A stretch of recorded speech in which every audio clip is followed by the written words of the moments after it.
અડાજણના લાલજીનગર પાસે ગણેશ પાર્ક સોસાયટીમાં રહેતા અને વોર્ડ નંબર 11ના મહિલા કોર્પોરેટરની પુત્રીના લગ્ન પ્રસંગ દરમિયાન 15 તોલા સોનાનો હાર, 1.5 તોલા સોનાની ચેન અને રોકડા 42,000 મળી કુલ 14,19,000 રૂપિયાની મત્તાની ચોરી થવા પામી છે.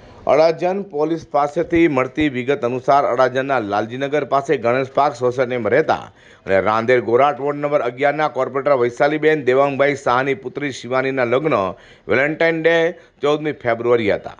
વૈશાલીબેને લગ્ન પ્રસંગમાં દાગીના પહેરવા માટે બેંકના લોકરમાંથી લાવ્યા હતા. લગ્ન પ્રસંગે ગૃહ શાંતિ દરમિયાન 15 તોલાનો હાર, બ્રેસલેટ તેમના એડવોકેટ પતિ દેવાંગભાઈ શાહે પહેર્યો હતો અને બાગબાન સર્કલ પાસેના કૃષ્ણા પાર્ટી પ્લોટમાં ગૃહ શાંતિ વિધિ પૂરી કરીને બપોરે 3 કલાકે તેઓ પરત ઘરે ફર્યા બાદ દેવાંગભાઈ શાહ પાસેથી સોનાનો હાર, બ્રેસલેટ લઈને તમામ દાગીના એક પાઉચમાં તેને મૂક્યા. વળી તેઓ લગ્ન પ્રસંગ અને ઘરના કામમાં વ્યસ્ત થઈ ગયા હતા.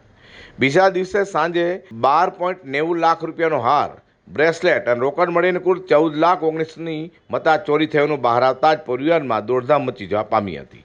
લગ્ન પ્રસંગ હોવાને કારણે ચોરીની ઘટના થઈ એ દરમિયાન તેમના સગા સંબંધીઓ, ડ્રાઈવર, કામવાળી, રસોઈયા અને દીકરાના મિત્રો સહિત અનેકો લોકોની ઉપસ્થિતિ હતી.